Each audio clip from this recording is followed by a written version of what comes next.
मानिए ये जानना चाहेंगे कि विद्या भारती का लक्ष्य केवल शिक्षण कार्य तक निर्धारित है या इसके अलावा भी है? हाँ, बहुत अच्छा प्रश्न है आपका।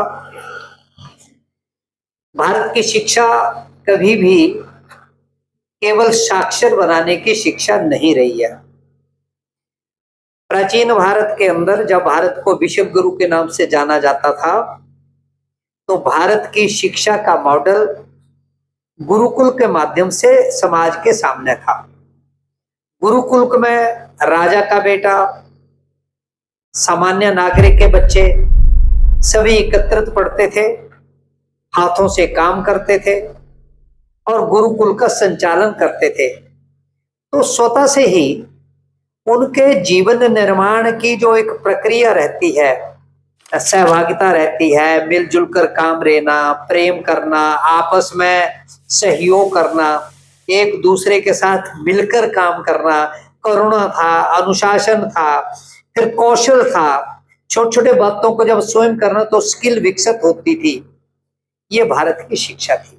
हम सब जानते हैं कि कृष्ण और सुदामा एक ही विद्यालय में पढ़े थे। तो यह मॉडल विद्या भारती ने अपने शिक्षा प्रदान करने वाले विद्यालयों के माध्यम से स्थापित करने का प्रयास किया है। प्राचीन मॉडल तो केवल आज के युग में नहीं चल सकता, लेकिन प्राचीन मॉडल के आधार पर आधुनिक संदर्भ में कार्य को की एक दिशा निर्धारित की है। विद्या भारती मानती है और वो विनोबा भावे के उन्हीं शब्दों को कोट करती है कि जहां एक विद्यालय प्रारंभ हो गया वहां पुलिस स्टेशन बंद हो जाना चाहिए। यानी विद्यालय के माध्यम से सामाजिक परिवर्तन हो, समाज की बुराइयां खत्म हो, समाज की समस्याओं का उत्तर विद्यालय के माध्यम से आए, उसी का नाम शिक्षा है। केवल सर्टिफिकेट होल्डर्स पैदा करना, परीक्षा पास करना, ये शिक्षा का बड़ा छोटा हिस्सा है।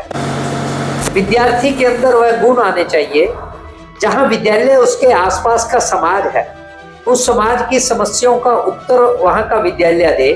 इसलिए विद्या भारती ने कहा कि विद्यालय सामाजिक चेतना का केंद्र बनना चाहिए।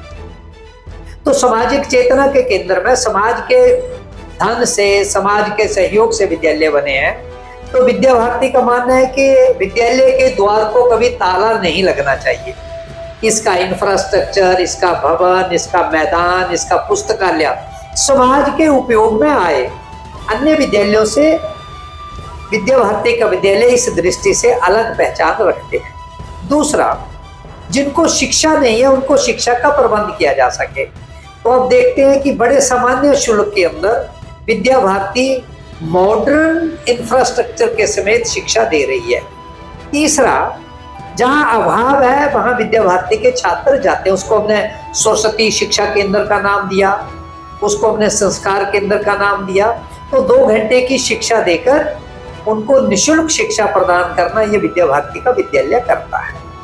और आखिरी बात, विद्या भारती का विद्यालय समाज के अंदर एक टापू नहीं है, समग्र समाज का विचार करता है।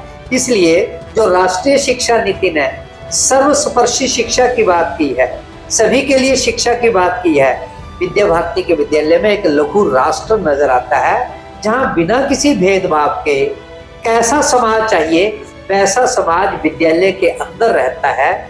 इस तरह से विद्या भारती ने अपने विद्यालयों के अंतर्गत शिक्षा का जो पाठ्यक्रम बनाया है, जो उत्तर प्रदेश शिक्षा बोर्ड का पाठ्यक्रम है या जो सीबीएसई का पाठ्यक्रम है, इसके अतिरिक्त विद्या भारती ने 28 विषयों में अपना पाठ्यक्रम तैयार किया है।